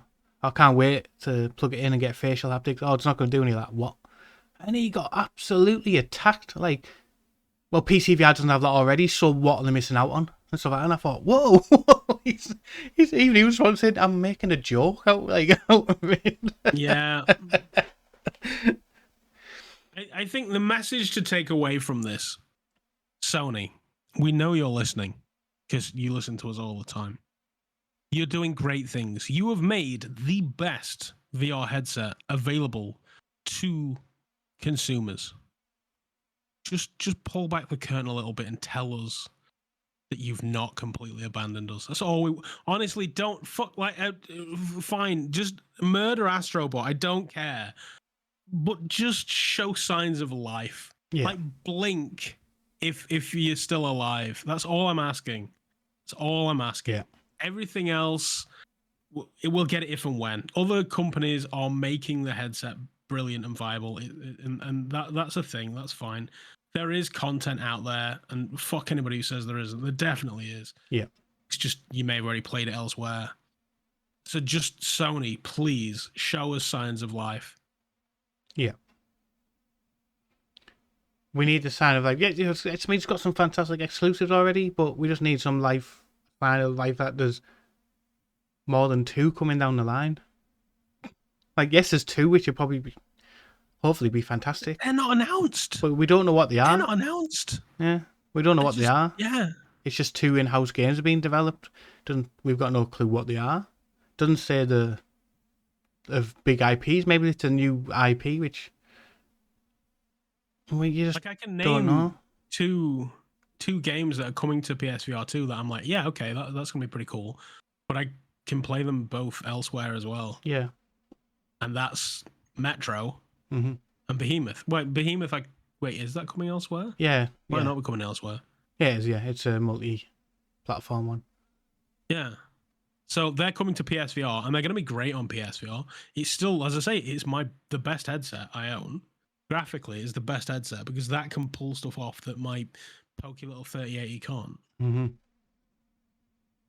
Just, yeah.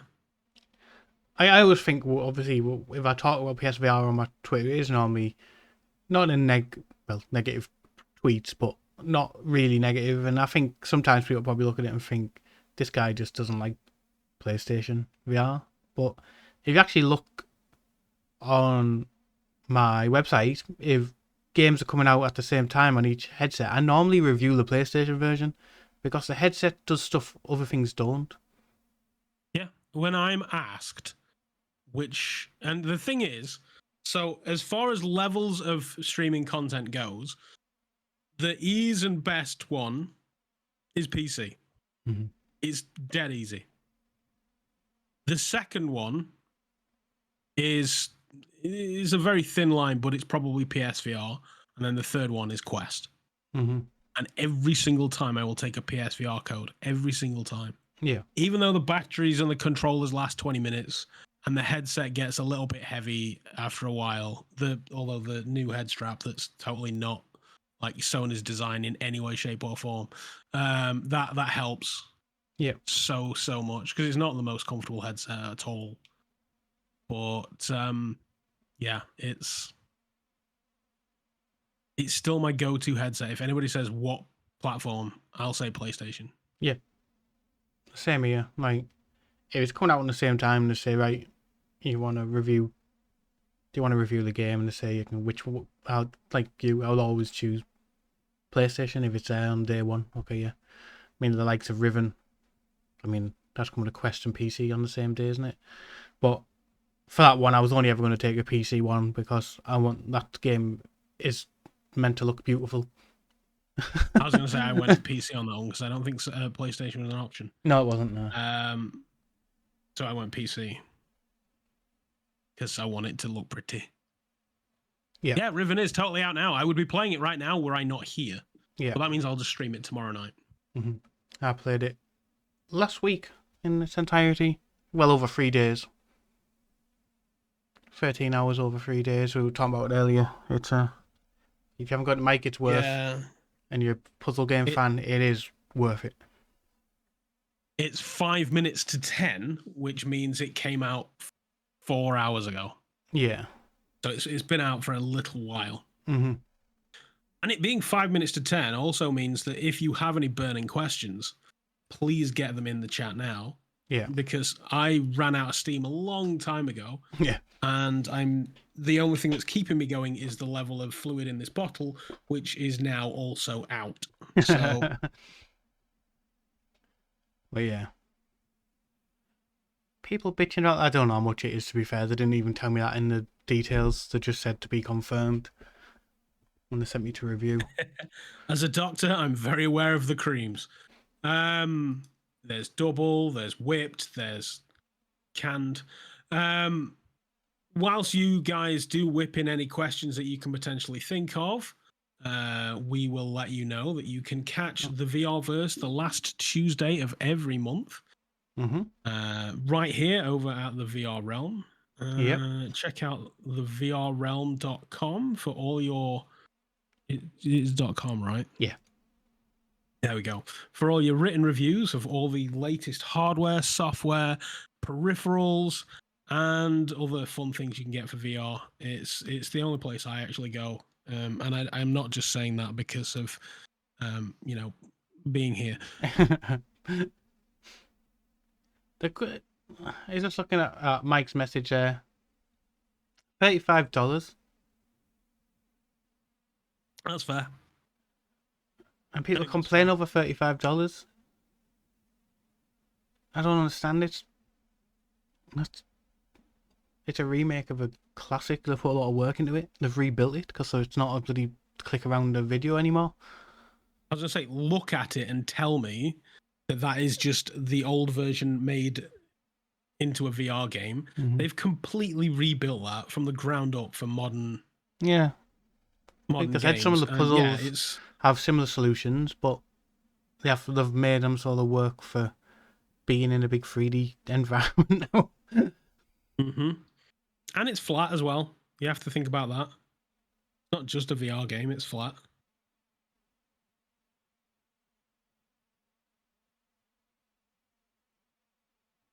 Complaining because they can't grind 200 hours in it and there's no co-op. Would you want to? People are just too demanding these days. People just like it's a puzzle game about being alone in this world, being sent alone to save someone. Why? There's no need for co-op. There's no need to make it grindy for two. If you're gonna make the game dumb. If you want a 200 hours plus game now, I mean, I know you said like a roguelike, but if you want a 200 plus hours story driven puzzle game now, you're paying 70 quid for it. Yeah. Would they complain if it was 200 hours long and then they charged 70 quid? They probably would because it was 70 quid. It's an odd world we live in. Like you say, perceived value is odd. There are people that will spend $15-$20 on a mystical horse skin for a game, but then they get angry at $30 for a full 13-hour game. Yeah. I was watching the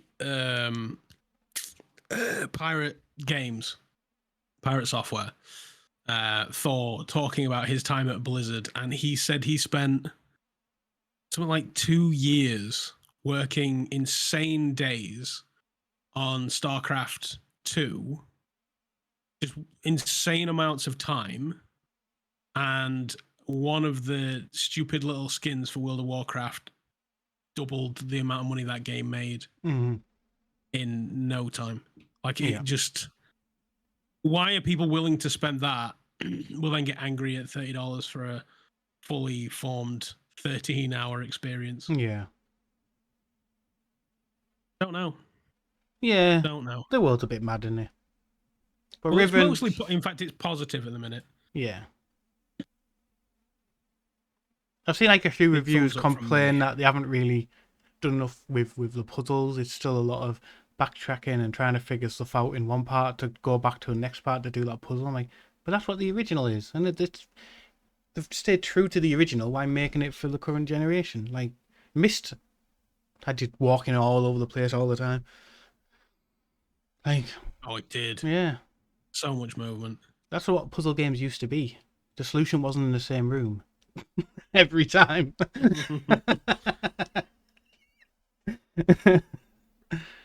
Yeah, so far there's 17 reviews, I think, on Steam. I should add mine on there, to be fair. Positive. Yeah, I'll have to add mine on there as well, to be fair. You should, and link to the website. Right, folks, well, I'm officially donezo. If there's no questions We've had a question. Thank you very much for watching. Ice cream of choice. Not VR question, ice cream of choice. Fish food by Ben and Jerry's. Yeah, kind of salted caramelly. I don't know.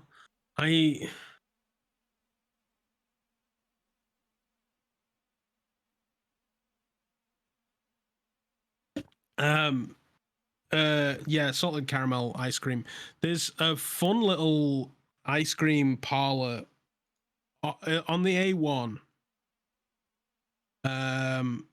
There's a tiny little village called, what's it called? Not Thorsby?